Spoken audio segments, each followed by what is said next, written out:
So after Christmas, I noticed that 23andMe were discounted on Amazon. The DNA test that reveals ancestry and health and traits and carrier status of genetic diseases and all this other cool shit. So I went for it. I sent away a tube of my spit and I did all the research. 341 questions answered. So I made myself eligible for as much information as possible. And I've always wanted to do this. So finally did it and got my results back last night and really happy with them. Fucking some sweet results here and some interesting stuff. So I'm going to make this video to document it. As of 27th of January 2020, these are the results. They'll improve and refine the results over time as they get more data and as they have more people send in information and learn more about epigenetics and all that crap. So for now, this is what my results are, and I'm going to document them in this video and go through them, in fact, because this is really fucking fascinating. I went over them quickly to win some bets and tell my parents some interesting stuff. So here we go with the more detailed looking at it. First of all, the ancestry. I am 96.5% British and Irish, and I'm 1.6% French and German. So look at that, 96% British and Irish, and that's like 96% fucking Irish.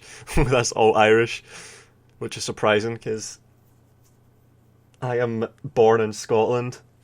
So I knew my dad was Irish. I just wasn't sure how Irish my mum was, and neither were my parents. Like, I think they would take the piss out of each other about that. So my mum is in fact almost as Irish as my dad. And I'm actually quite a thal because I've got 284 genetic variants and I think the average is like 250. So I am in the top 1/3 in terms of Neanderthal. Wow. I haven't got anyone else in my family that's done this test, so I've got no one to compare it to.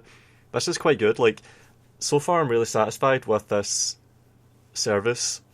Like, they send emails to notify you of all the updates. Like, every stage during this, they would send emails, like, as it was going through the lab and getting processed, and they were given ETA on the results. Like, this is such... 23andMe have done a really good job. I didn't realise it was going to turn out to be this simple, straightforward, easy to do, and that they were this good about it all. It's really fascinating. I've been really impressed. And there's just information the whole time, like all the way through it. You're just bombarded with all this interesting stuff. Less back hair. You have one Neanderthal variant associated with your height. What the fuck? I didn't even scroll down or look at this. Were Neanderthals tall or short? Because I'm 6'1", which is above average. Neanderthal height. Male 1.6 to 1.7 meters. Alright, well that was like 300,000 years ago, I think, so maybe that's kind of tall compared to other primates of the time. They're contemporaries. Maybe the Neanderthals were tall. Were Neanderthals tall?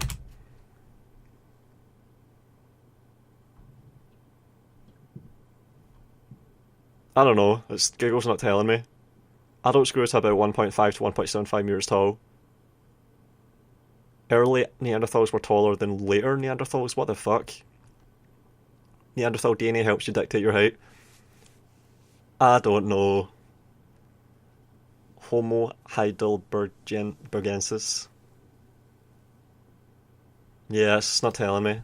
So I've got a Neanderthal variant that's associated with height, and it doesn't tell me what that means. This is one of the few times where I can't figure out more from just clicking on something here. Sneeze after eating dark chocolate. What the fuck? And it shows the migration patterns, all that shit. Lower foreheads, brow ridges, large noses, projecting midfaces, lower longer skulls. I think I do have some of that shit, so... Sub-Saharan African populations. Average number of Neanderthal variants. Yep, so I'm very European then. The highest out of anyone that's done 23andMe is 397, so I'm way behind. 400 is like the cap, it seems. And some fucker out there's got 397. Some of your traits may have been influenced by it. Yep. Scientific details. Come on, load. Yep, so it gives your actual genome and there's a white paper for it. Tested 1,400 markers. Markers where I've got 2 of them, only 28. Human copy from one of your parents, Neanderthal from your other parent. Yeah, so I've got a variant here for height. I don't know. Pretty much every male in my family is 6 feet, and I'm 6'1". I think I'm the tallest in my whole family that I know about. So maybe I'm like an outlier. But there is a remarkable consistency in height in my family. At least on my dad's side with all uncles and shit and their kids. Alright, next thing. Come on. There's so much shit.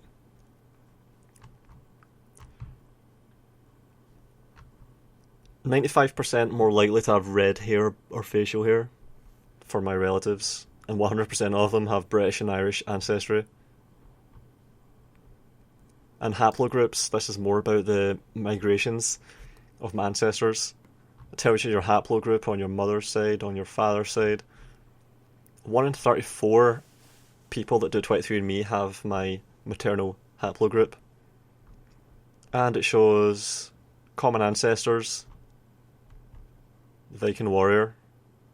This stuff I don't really pay much attention to. Like, this is when it starts to seem like it could be sensationalist and like it's not statistically significant, it's not remarkable. Because everyone's descended from fucking Charlemagne in Europe, like half of Europe, and then the other half is probably Genghis Khan, so... Maternal inheritance.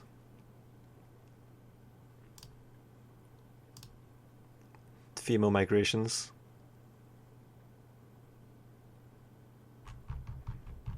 Alright, next up. Let's go through details. Come on. Mitochondrial DNA. So there's L, distant ancestor, and then T2B down here, my mum. And then paternal haplogroup. So that would be the 1 in 400, I think. So that's more remarkable. Only 1 in 400 people on 23andMe have that. So if there's any implications from that, I'd want to know about it. Paternal line ancestor with Nile of the 9 hostages. That's basically just telling you that you're Irish, I think.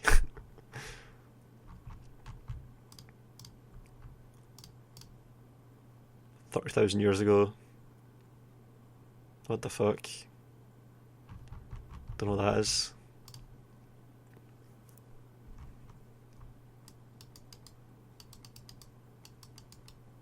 A.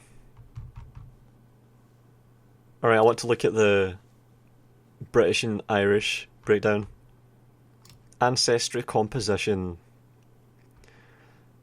99.9% European, 1% unassigned, and of that 99.9% European, I am 96.5% British and Irish, and the first thing it flags for in terms of underneath that, the subset, is County Donegal in Ireland. So yeah, that's where my paternal grandparents are from. I always knew that.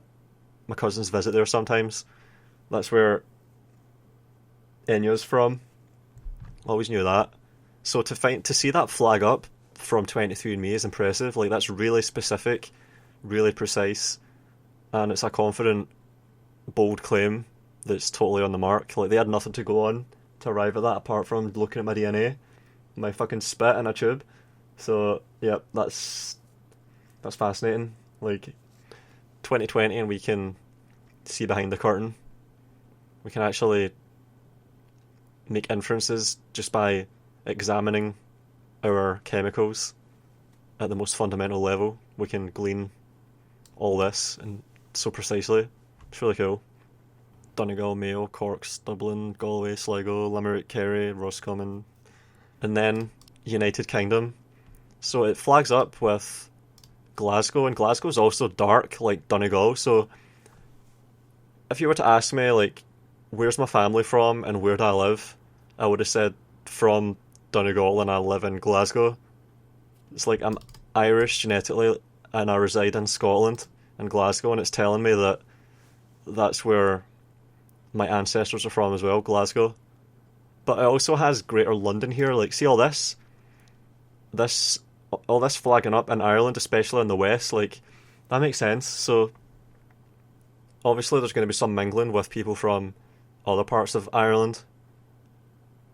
Specifically, though, I am genetically from Donegal, and there's some Dublin there, which is a population centre, so some of them came up here or went down there. And Cork, that kind of surprises me. That's the southwest corner of Ireland. And Ireland itself is like the northwest corner of Europe, so the northwest country in Europe is Ireland, and the northwest side of Ireland is fucking Donegal, so it's like they were just trying to get as far away from fucking Africa as possible, and they picked northwest to go. Because if that's what you were to do, to just go as northwest as possible for as long as possible, you could end up stuck in fucking Donegal forever. Because now it's just sea between here and America, so yeah. Or you could end up in fucking Iceland, so yeah, it's fascinating. But it also has Greater London here. So what I think happened here is, alright, so just on my dad's side, they were just from Donegal and stayed there forever, just interbreeding like fuck, endlessly. And then eventually, when the potato famine happened, they went to the British Isle, like here, and ended up in Glasgow. So, potato famine happened, my dad's family left and went to Glasgow, and my mum's family left and went to Mull of Kintyre, and then up through Glasgow here. At least my mum's side, I think. But my mum's dad's side, I think, ended up down in London with the Irish diaspora that ended up there. Near Hammersmith, probably. Like, there's some Irish places in London and in Manchester and Liverpool, of course. And it's giving me Merseyside there. That's got some shades. Greater Manchester. And Belfast. So it's even flagging up with places in Ireland that are part of the UK. But yeah, that Greater London, like whenever I flag up in England, it seems to be, it fits with what I thought, which was that my ancestors were all primarily from Ireland or Scotland and Ireland, and they just migrated to England and then ended up back in Scotland for me. Yeah. Yorkshire though, what the fuck? Farming. Vikings, yeah, I got some from Scandinavia, I think, like 1.6 for... It's not showing me... Yeah, I think I got some from Scandinavia as well, like 1.5%, 1.8 or 1.6, one of those.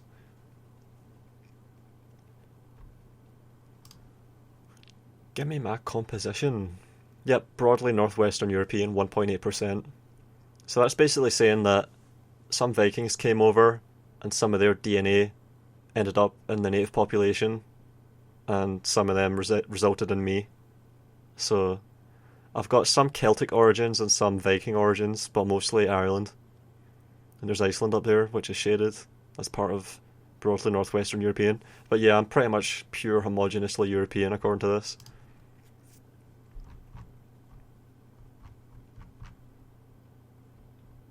Confidence intervals, highly likely.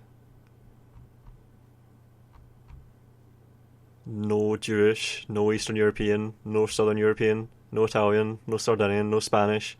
Although Spanish Armada ended up in Ireland when they got sunk and swam ashore, didn't they? And also I thought some Iberians came up and settled in Ireland, like after they came out of Africa, and went through Eastern Europe, ended up in Spain, then got on rafts and ended up in the fucking south of Ireland near Cork, I think. Settlers.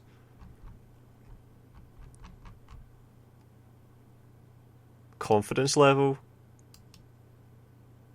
Download your Ancestry composition raw data.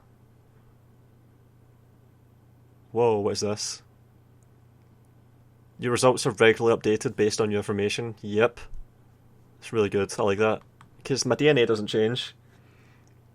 It's not like they can more precisely...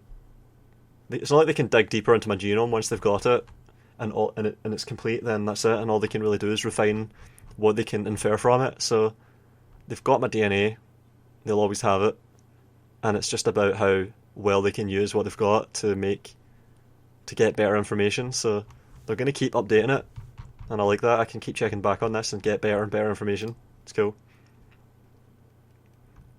Alright, what was this. Ooh. You most likely had a third great-grandparent, fourth great-grandparent, fifth or sixth, who was 100% French and German, probably born between 1750 and 1840. What the fuck? You most likely had a parent or grandparent who was 100% British and Irish between 1930 and 60. Yep. But this is really surprising. I did not fucking know that. Oh, what is that? Oh yeah, it's telling you to try and get more kits for your fucking parents. Confidence interval.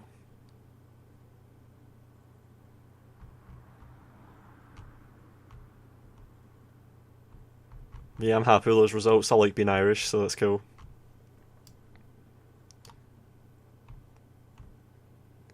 What's your satisfaction with your ancestry composition? Fuck yeah. Fuck yeah. Good shit. The fact that they could pinpoint Donegal is really nice.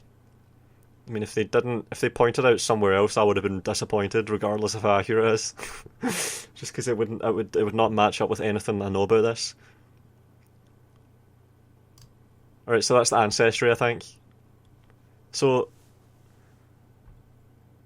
that's the thing people usually go for. That's what they know this by, Ancestry, but there's also all the health stuff that I totally opted into. Fucking tell me everything. If I'm gonna die in 5 minutes, I want to know about it. Alright, so I've got age-related macular degeneration, increased risk, celiac disease, slightly, late onset Alzheimer's, slightly. And it gives you a health action plan, so it tells you what to do. Things that are more advisable based on the information that you get from this, they will tell you. And that's really good. Alright, so first of all, let's go through... let's just see if I can...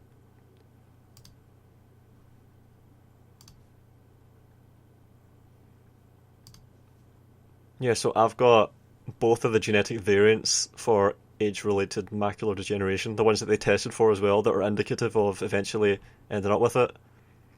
And it means that I've got it affects 2% of people over the age of 50 in the US, and I've got a 20% chance of having this when I'm 60, I think. Like 20% of the people that have this matchup end up with AMD, so their eyesight goes to shit when they're 60 or 70. So that's sad. Yeah, that's here. So I've got two variants. Shit, what is that again? Likelihood ratio. Man, what do I have? Variant copy, typical copy, variant copy. So I've got...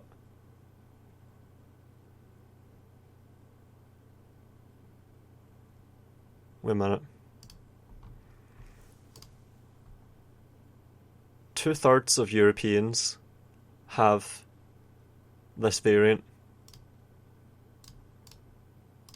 and 40% of Europeans have this variant, so it was like a coin toss, a 50-50, if I was to end up with both of these variants. So I think that means... Wait a minute. 2 copies of Y204.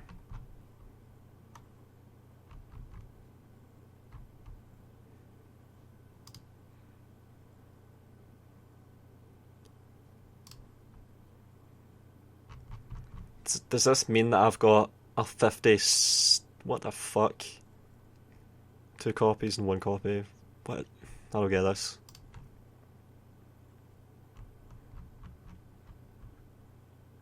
Smoking? Nope. Age? Yep, I'll eventually be in this category. Family history? Nope. I think my granddad on... No, my gran on my dad's side had this AMD, so that's a quarter. 1 in 4. So it's from my dad's side, I think. Diet. I think I'm doing well for diet, sunlight, and other genes in the sense of my other relatives not having it. Wow, this variant is responsible for 43% of all cases. So what does this mean? What's the percentage likelihood based on my genetics that I'm going to have this when I'm 60? That's what I want to know.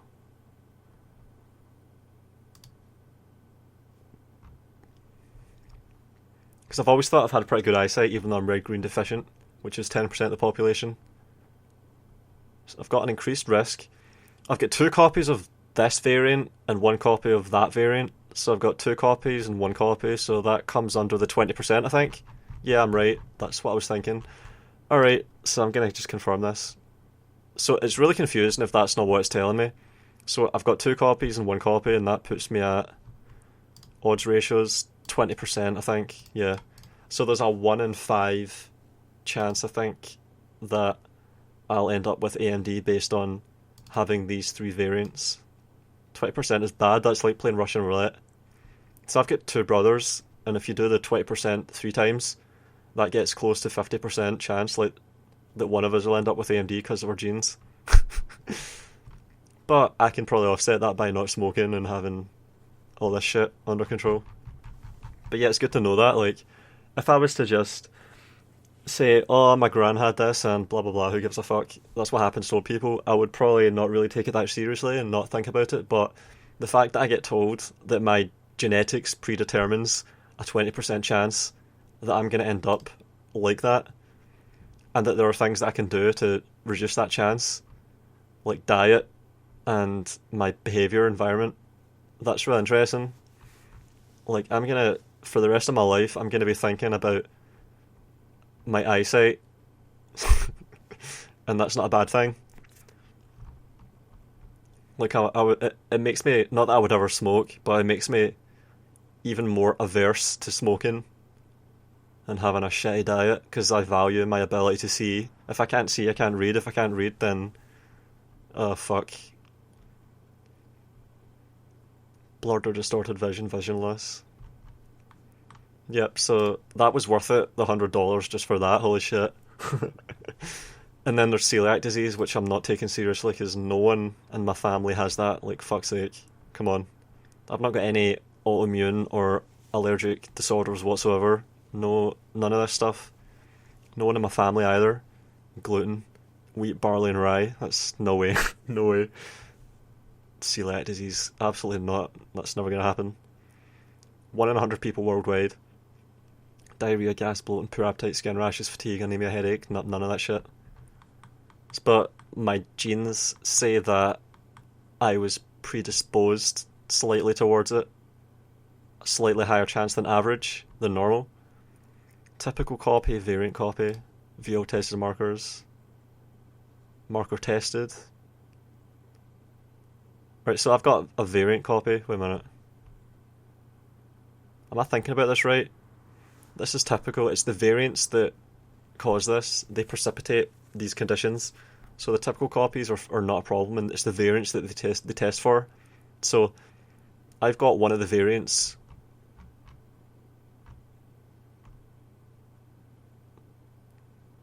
An immune response that attacks the lining of the small intestine. Damages it. Digestive and non-digestive symptoms. Most people with a genetic predisposition never experience any problems from eating gluten. Yeah, I'm one of those. Women are more likely. Yeah. They tend to have more autoimmune problems.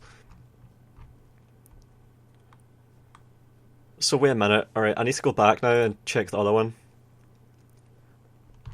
I need to check AMD again. because I was misunderstanding that shit. Variants detected, and yeah, 3 out of 4 of the variants. Okay, so that's right, I do have a 20% chance. I was thinking about it properly. Scientific details. Variant, variant, variant, typical. So I'm 3 out of 4. So I just dodged a fucking probability. So if I had one more variant, then that 20% would have become 57.5%. Jesus. And if you have no variants... Wait a minute. No variants, odds ratio 1. Wait a minute, does this mean I'm 20 times more likely? God damn it. If the odds ratio with no variants is 1, and the odds ratio with one variant is 2, or 3, so does that mean I'm 20 times more likely? What the fuck? 20 times more likely when 2% of the population. Odds ratio. So the association. So this means that it's 20 times more strongly associated than average or otherwise. 20 times more strongly associated. So people that have 2 and 1 have a 2000% chance of AMD compared to 2000% more compared to people that have no variants. But what is the 2 copies and 1 copy? So is that 4.5% then? The fuck? Likelihood ratio.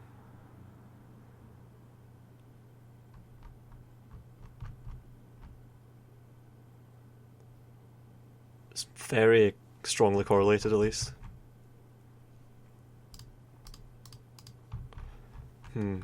So does that mean I've got a 4% or a 20% chance? I'll have to look at that more later. I don't really understand it from that shit. Late onset Alzheimer's, what the fuck? 1 variant. Slightly increased risk. Well, I don't know anyone that has Alzheimer's, so, in my family, so.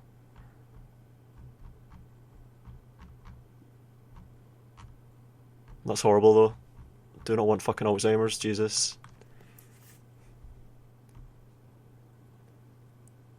A man of European descent with this variant has a 4 to 7% chance by 75 and a 20 to 23% chance by 85. God damn it. So it's Russian roulette again with Alzheimer's for me when I'm 85. God damn it, I'm gonna end up with some of this shit. How many times can I play Russian roulette, spin the barrel and pull the trigger?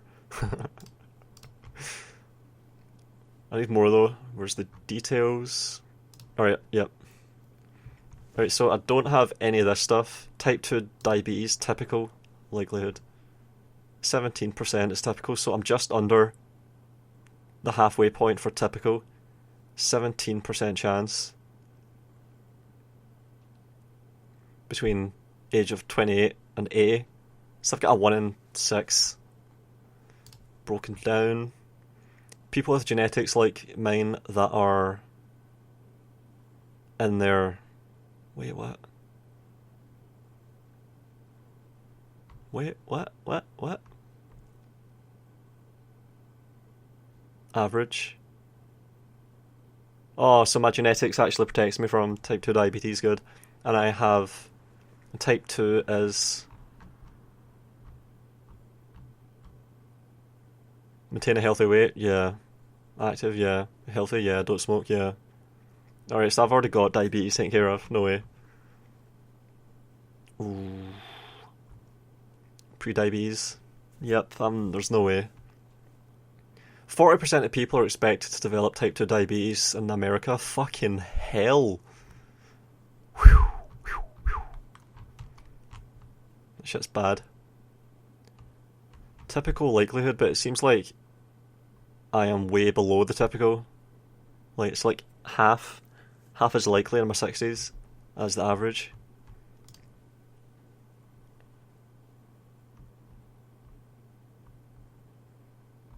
So this is considered to be typical though, like, I'm not way out here or way up there.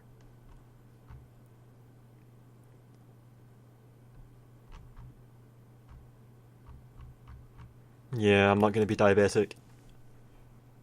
40% of the population though, so yeah, that's the thing they should be telling people about, definitely. All this other shit though, like, I don't know what any of this is. Parkinson's? Nope. So it's just AMD really. Like, that's plausible. Nothing else is plausible here. Celiac disease, pfft. Alzheimer's, Russian roulette. Diabetes, nah, no way, I'm never going to be diabetic. Fuck that shit. Alright, what else? Oh yeah, carrier status. So it tells all of this. I've just got none of this shit. Sickle cell anemia, yep. Limb girdle muscular dystrophy type 2D, what the fuck? What is this? Cystic fibrosis, nope. Like, I've just got none of this shit. Autosomal recessive polycystic kidney disease, what the fuck? Yep, this is the sort of shit where you've got to just hold your breath and click on it and hope you've got none. Maple syrup urine disease type 1. What the fuck? Alright, I'm not Canadian, so I'm not going to have that. Sala disease. Rhizomelic chondrodysplasia punctata type 1. What the fuck? Yeah, none of this. Zellweger syndrome spectrum. So I've got none of the carrier shit. And in terms of the health predispositions, it's just these 3. Nothing else. Parkinson's, I'm curious about Parkinson's. So it tested for variants of Parkinson's and nope.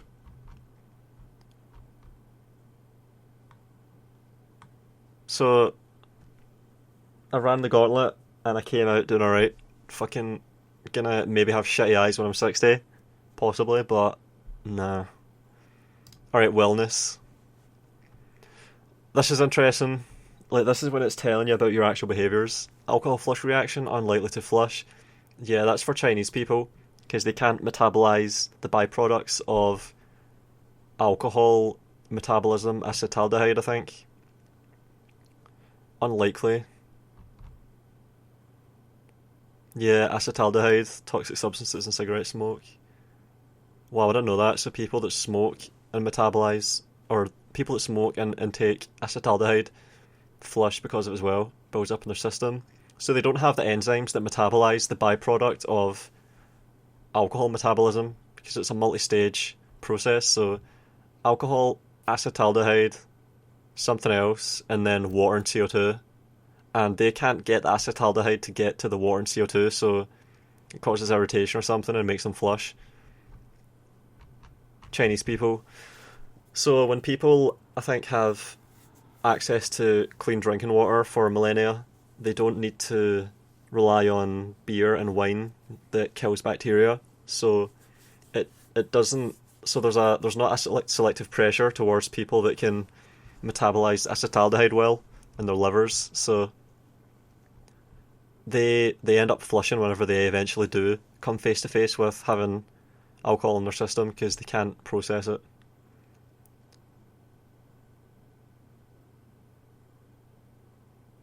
Alcohol flush variant, the enzyme. What enzyme is it? What's it called again?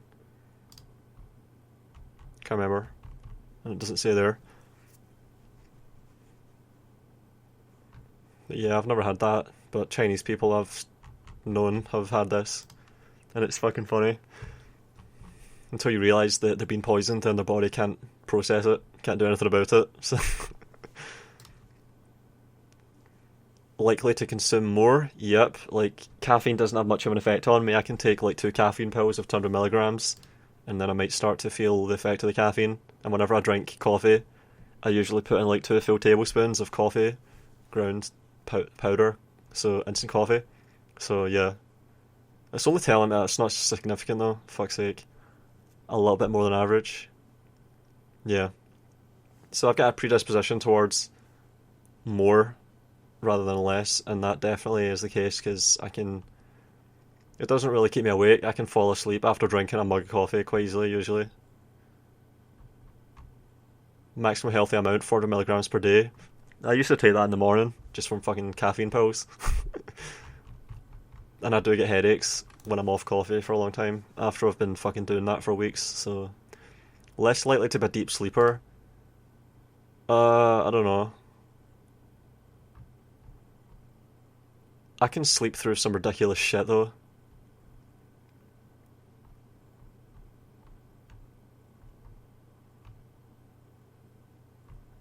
Yeah, I don't know about this. Hmm. That might not be a match with the reality. Like that might be a case where there's a disconnect between my genes and the reality of what they would indicate. Predisposed to weigh less than average. 4% less? Oh, what the fuck. Nah, I weigh quite a bit more than 4% less.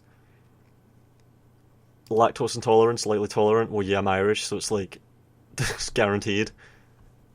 Pastoralist populations have immense selective pressure over, especially over long periods of time, to be able to metabolize lactose. So, if people are Irish, if someone is Irish, they're guaranteed. Just like if they are French, I think. But if they're like Chinese, or are from places where there's just not really been that kind of a society. Because because I'm Irish and I'm able to metabolize lactose, I think it's called lactase persistence.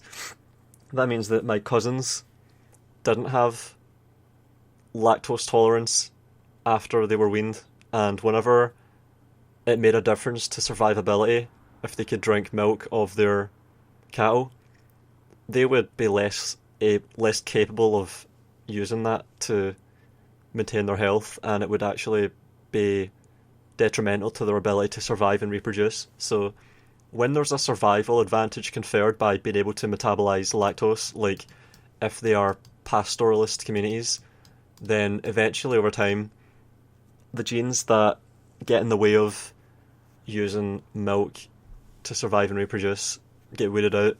And in the case of Ireland, that's a really, really extreme example. In China, it's pretty much, there's just no ability to metabolize lactose. It causes all kinds of weird problems like allergies. Milk allergies, that's really common in Chinese people. It's just like alcohol. So Chinese people can't handle alcohol, they can't handle milk as adults. And I used to think that was really weird. Like, I used to just take it for granted, drinking milk, because I would drink milk by the litre when I was younger. I don't anymore, because I'm a vegan, but back then, when I heard that some people couldn't drink milk because it would fuck them up, I used to be just absolutely surprised, like, holy shit, are they fucked up? What's going on there? And then I realised that humans are a really weird aberration of nature to be drinking fluids from the nipples of other animals. It's fucking weird. Like, that's for weaning their young, rearing their young. It's part of just the life cycle of mammals, and we positioned ourselves in that in such a bizarre way. Yeah. Fucking, what were the Irish thinking there?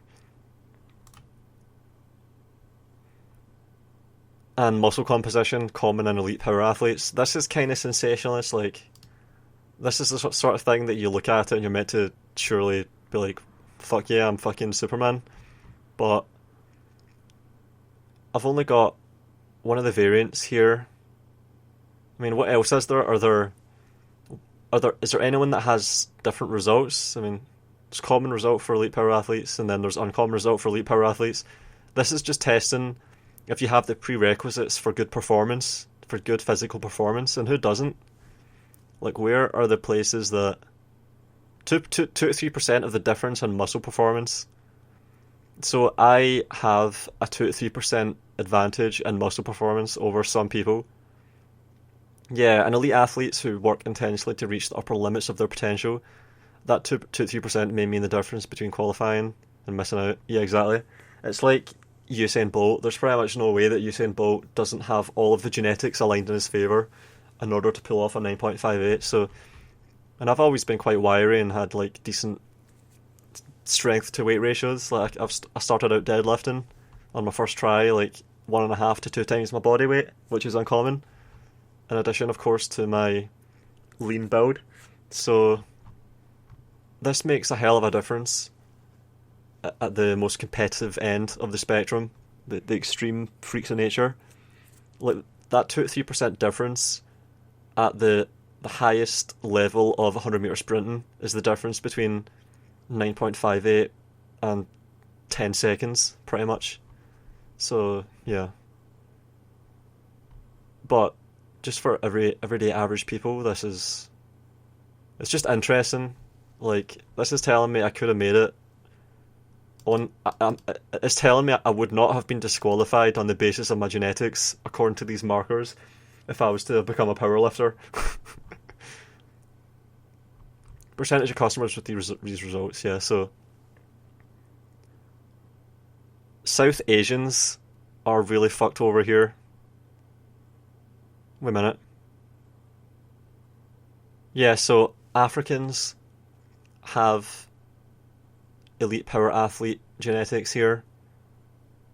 Europeans, it's like 50%, so I'm in the... Wait a minute. So 80% of Europeans have the genetics required for elite power athleticism.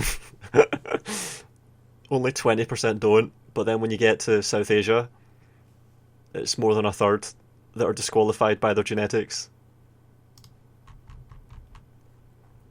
Alright, next up. No, wait, let's see. Scientific details. Alright, next up. Wellness.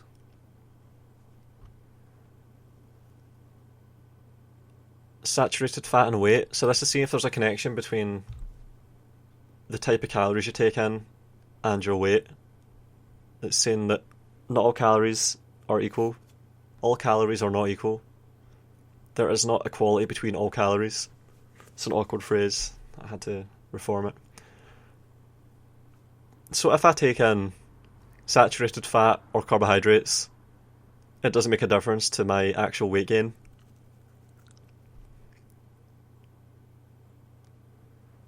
Diets high in saturated fat have been associated with increased LDL, bad cholesterol, which is a risk factor for heart disease. Yep.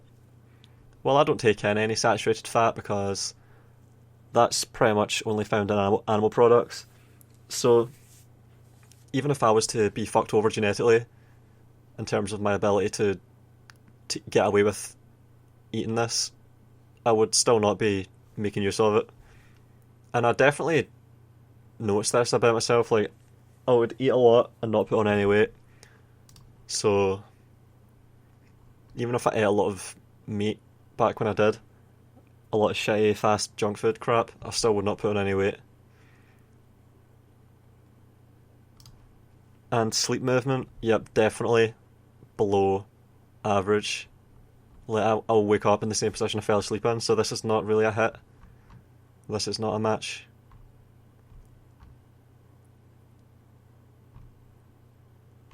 Yes, this is telling me I'm average, but I'm pretty sure I'm below average. Variant copy, typical copy. Alright, what else is there? Traits? Oh man. Ability to match musical pitch? Less likely. I can do that though. So this is not a hit. 59% cannot match a musical pitch? Nah, I can do that. This is telling me I'm not musically inclined, but I can do that, fuck's sake. I've always thought I was pretty good at that. So I've beat my genetics there. And then asparagus piss. I think I can because I've heard from my family that they can. I've never really eaten asparagus. So yeah, 82%, so that's really statistically significant.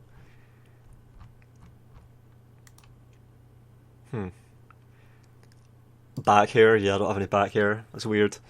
That's weird. 69% have little or none. Yep, that's a match.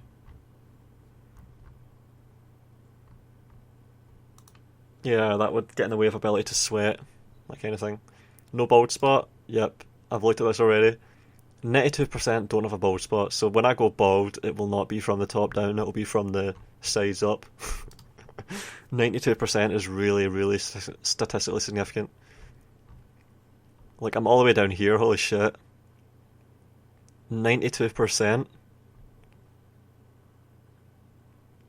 9 markers.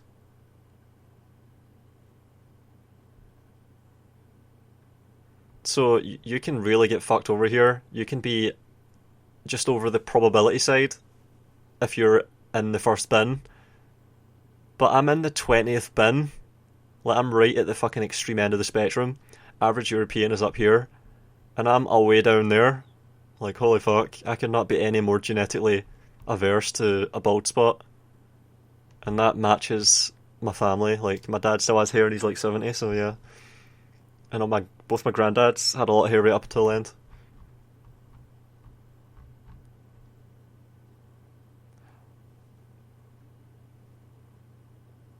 At 4, you have variants that make you more likely. What the fuck?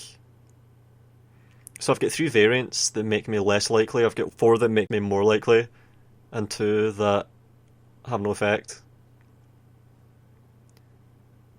Alright, well, I hope this one is a variant that, yeah, it would make sense, because that's 92%, that's a lot. Scientific details. This is so good. It shows you the white paper. Oh yeah, I looked at that already. But yeah, I think I'm on the most extreme bin 20, goddamn. Statistical model. 92% to not be bald. Bitter taste, can taste bitterness. Yep, so broccoli. I've always hated sprouts when I was younger. I always thought they were bitter. So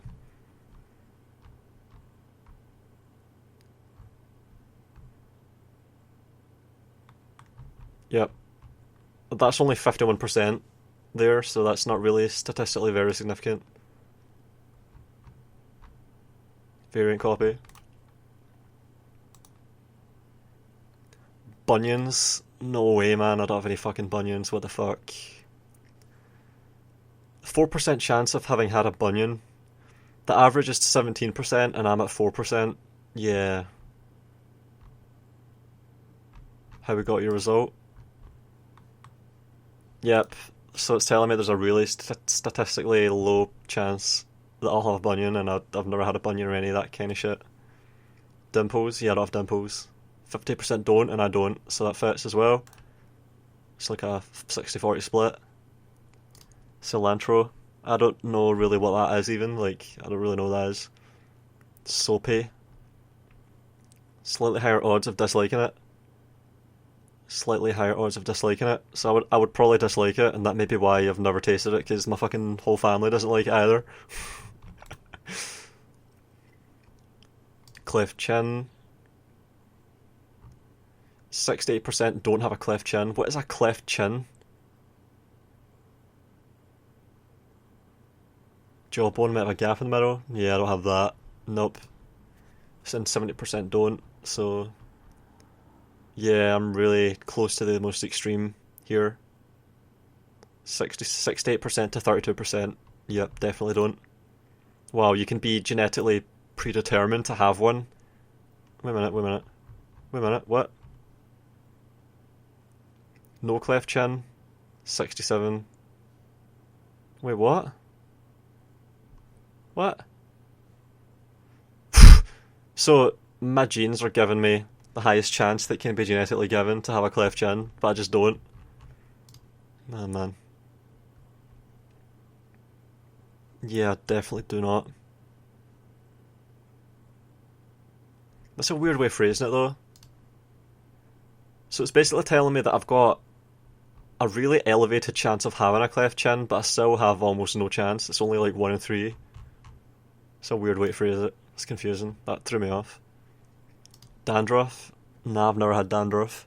50-50, 52-48, nah, never have. Earlobe type, detached earlobes. This was confusing, I didn't really know what this was.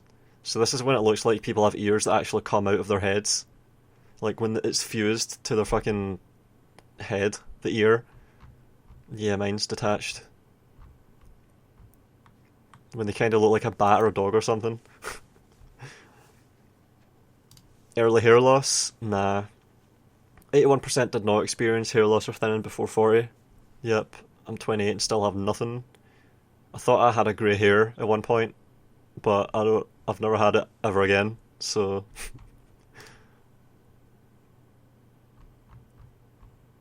Yep, fucking hell. So I am right at the most extreme bin for not having early hair loss, according to this. 81% chance of not having hair loss before 40.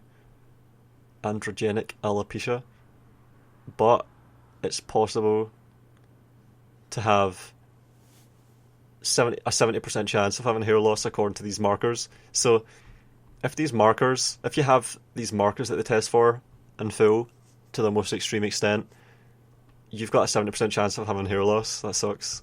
But because my genes are the way they are, only 19% chance. So I'm probably going to be like my dad and my grandparents and have fucking hair right up until I'm 70 and shit. So yeah, this is a hit again. Wet earwax. Sounds manky. 93% have wet, sticky earwax. That's really typical for Europeans though, I think. Dry earwax is found in 80 to 95% of East Asians, but in less than 3% of Europeans or Africans. Yeah, so pretty much everyone that's Irish like me has this. Dry, flaky earwax. Ugh. What did it say there? Dry earwax is flaky and light coloured compared to wet earwax. Dark coloured and sticky. Likely blue or green eyes. 52%. Me and both of my brothers have blue eyes. And my mum has blue eyes. And my dad has dark brown eyes, the 1% here. Which is weird because he's really Irish. And it's the Irishness that causes the blue eyes. So I had what is it? I only had a 2% chance of having brown eyes, even though my dad has really brown eyes. So, what colour are your eyes? Yep. So I've got GG. GG. Likely blue or green.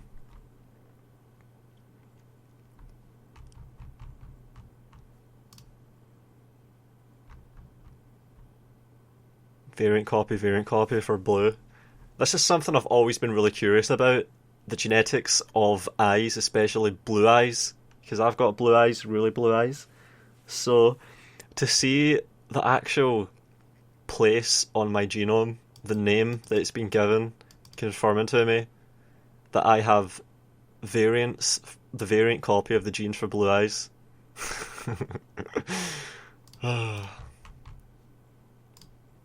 Apparently, my eyes being so blue motivated some of the fucking women up my street to have their own babies because they thought I was really cute. Less likely than average to be afraid of heights. 20% chance of being afraid of heights. Fear of heights is not a common trait. The average is 29%. And I've only got a 20% chance. Yeah, I've never really been afraid of heights whatsoever. I've never really had that fear. Like, I'll always look over a ledge or look down from somewhere really high. But if I sit there and get stuck on my own head about what the splat will be like if I just trip, then my palms can get fucking sweaty. But I think that's just... I think that's normal. Like, this is not a paralytic, catatonic, fucking paralysing fear of falling where you end up like a cat stuck in a tree. I think that's what that's talking about, the actual phobia. More likely to have a fear of public speaking. Alright, well, if I had that, I fucking had to have gotten over it. Heart rate, blood flow to the brain.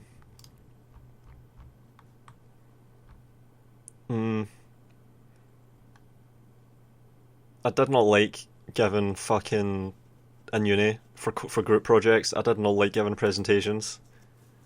That's when I was more subject to my biological predispositions, when I haven't had any time to shake my way out of them, so maybe that's a hit.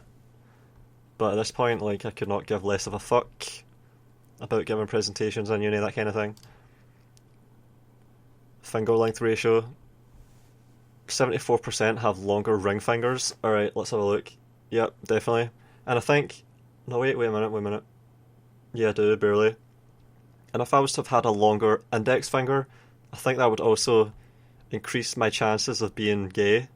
Because I think that's indicative of exposure in the womb to hormones like estrogen.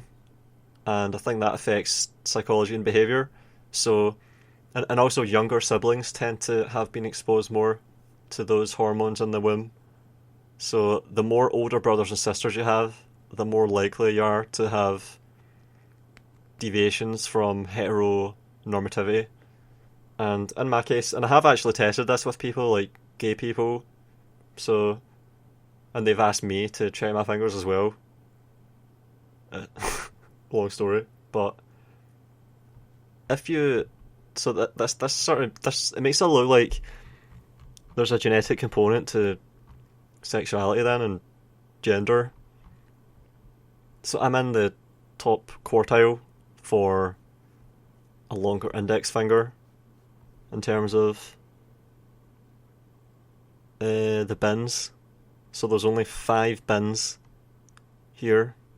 Wait a minute. Index finger longer. Ring finger longer. Oh man, I've got gay genes. Yep, so I'm actually closer to having... closer to the ring finger longer end of the spectrum. The extremes of it.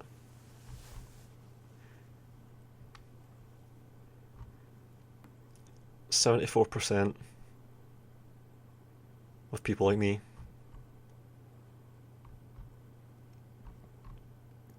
Yeah, look at that. I fucking knew it. Hormones in the womb. Yeah, I read about this. I knew it. Years ago I read about this stuff. Balance of testosterone and estrogen in the womb during early pregnancy.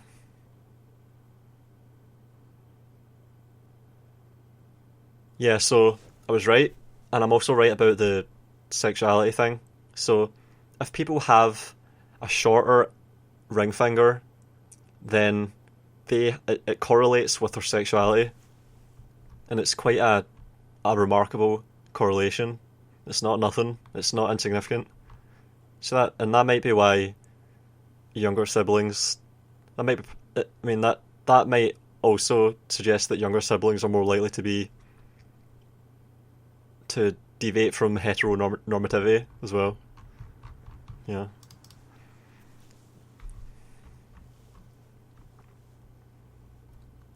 Oh man, there's a lot of these. Holy shit. More likely than average to have flat feet? Nah. Do not have flat feet. 26% chance. More likely than average? Nah, no way. Definitely do not have that. Physical therapy specialist? Nah. No way. Obesity? Injury health conditions? Nah, none of that shit. I've got extremely springy feet. Man, I have a hell of a spring in my fucking step. I've got a hell of a vertical jump, all that crap. A lot of freckles. Yep, I did when I was younger. And if I'm in the sun a lot, then I'll start to break out in loads of freckles. Yep. 73% have lots of freckles. That's the Irishness though, I think. More likely to experience hair photobleaching, so UV light destroying the pigment, I think. 70% experience it. What causes that? It's interesting.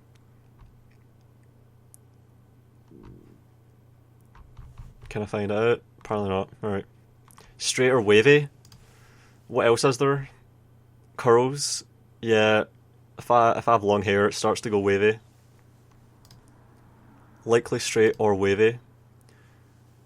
Of 23andMe research participants with my results, 43% have slightly wavy hair. Yeah, that's how I would have put it, because right now it's fucking straight because it's so short, but if it gets really long, it starts to wave a bit. So that's a hit, definitely. A lot of hits, not many misses. Less likely to have thick hair, what does that mean? So I've got thin hair. Nah, I've always thought I have thick hair. My mum has thick hair. I was told I've got thick hair. Always been told that. So that might be a miss. More likely to prefer chocolate over vanilla. Not really a preference, but that's 60-40, so there's a genetic pressure towards having a preference for chocolate there, definitely. 60-40 is not nothing.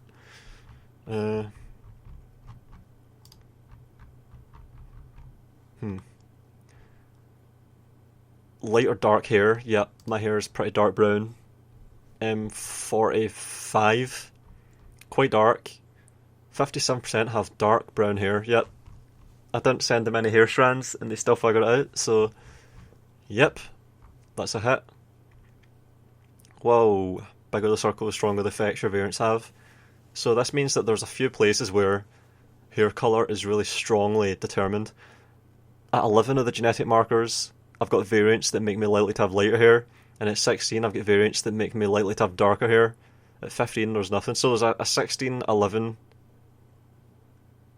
split, 16 in favour of dark. Cool. Average odds of hating chewing sounds? Nah, I don't really... Not... Never, well... Doesn't bother me any more than it should. Bitten as often as others? Well, fucking Highland midges absolutely molest the shit out of me, so... 35% report fewer, 26% report more. Yeah, so I do get attacked more than average, according to this, and that's true. I get fucking molested worse than anyone else whenever I'm in the Highlands. It's retarded. They fucking just go straight for me and surround me and cover me in that shit. Fucking... And probably mosquitoes target people in the same way that midges do, so yeah, if I was to ever go somewhere with mosquitoes, I would get fucking destroyed. 55% have experienced motion sickness. Yeah, I used to take motion sickness tablets, so that fits. Likely little baby hair. I don't know, I'd have to ask my mom. 57% chance of having little or none. Yep, sounds about right, I think. No photic sneeze reflex. 68% don't sneeze when exposed to bright light. Yeah, I don't think I've ever had that. I think I would know. Red hair? Likely no red hair. Nope, I'm not ginger. 99% do not have red hair. It told me my relatives are likely to have it, though. Yeah, I don't. Likely lighter skin. 39% have very fair skin. Yep, I'm pretty pale. I was really pale when I was younger. So I need to not get blasted by UV rays, because I'll get skin cancer like fuck. Less likely to have stretch marks. Alright, well I've never had an ounce of fat on me in my entire fucking life, so that wouldn't make a difference either way. But I've got a 59% chance to not have stretch marks.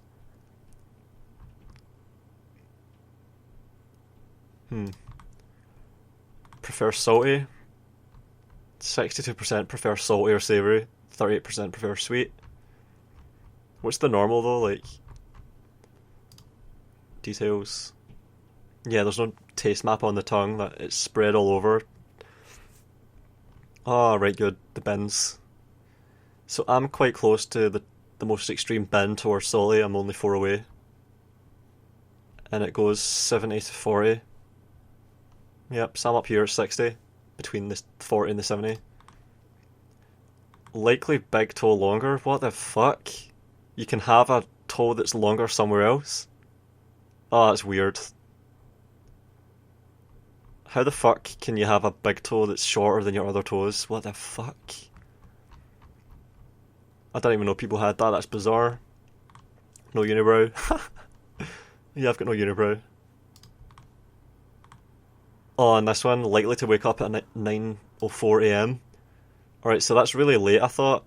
Like, if I was to just wake up on my day off at 9:04 AM, I would have thought that would be late. But yeah, look, I'm right on the end. So it goes from 8:30 AM to 9:04, and I'm right on the fucking end. And then as you put the age up, it goes earlier because old people tend to sleep less and wake up earlier. Look at that, people in their 60s waking up at 7 AM. How the fuck do they do that? But yeah, I'm right over there on the extreme end. And that fits. I wake up whenever the fuck I want. Where is the bins? Give me the bins. Shit, I wanted the bins for that. And Widow's Peak. I do have a Widow's Peak, so that's a miss. I'm in that 33% with the genetics for that 67%. So that's the first... That might be the first real miss. Because I've always had a Widow's Peak. Like, it was really obvious in some of my photos from when I was a kid, so... Yeah, I'm quite close to the other end from the reality of it. And is that it? Like, that's all the traits now? So is that everything? Lab results. Oh, and this is good as well, like, health action plan. So it's actually telling me what I should be doing based on my genes, which is really cool. Free beta. Assess yourself. Health conditions. AMD or eye vision problems. Do you smoke? Nope.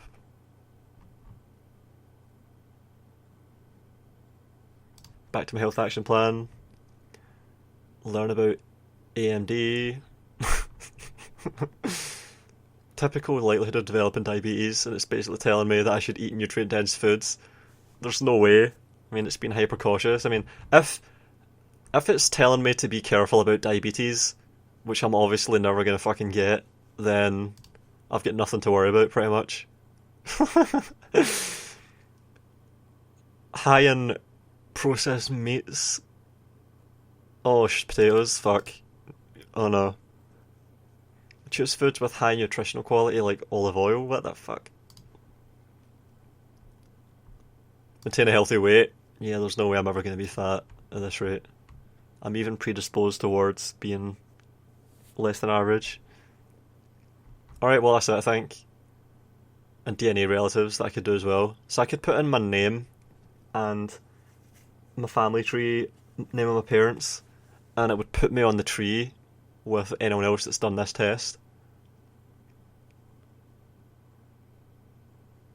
That's it I think.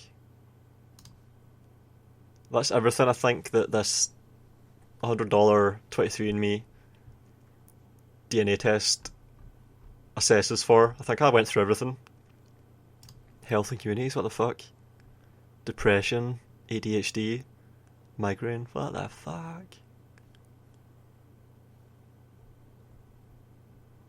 Nah.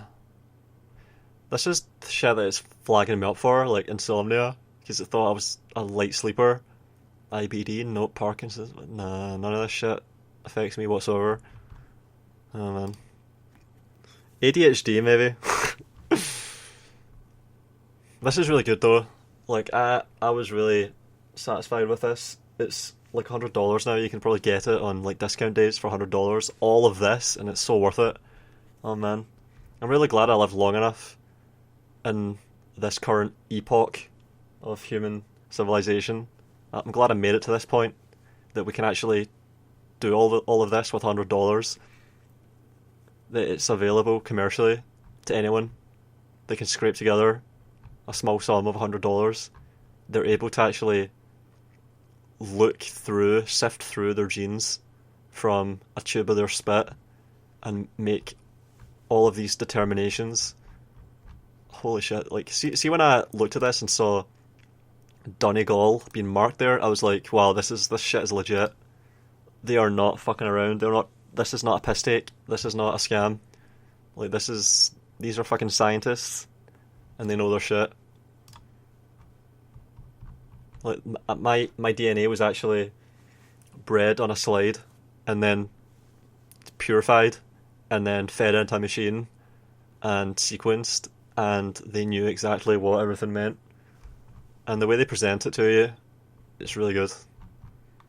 Like the way I got emails every step of the way.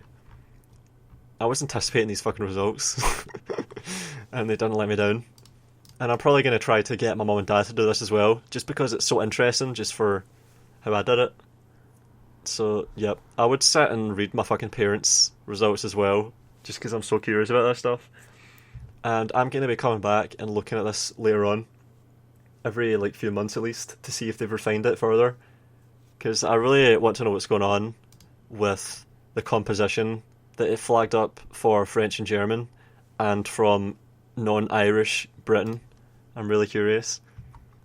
And if they learn more about the migrations and the haplogroups and all that shit, like the actual history behind it, I'll be curious, because I've now got my place in the genome, and I now know my history. And I like that feeling. I'm a part of humanity. A very small part, but a very defined, well-defined definite part. Yep. I'm glad I did this.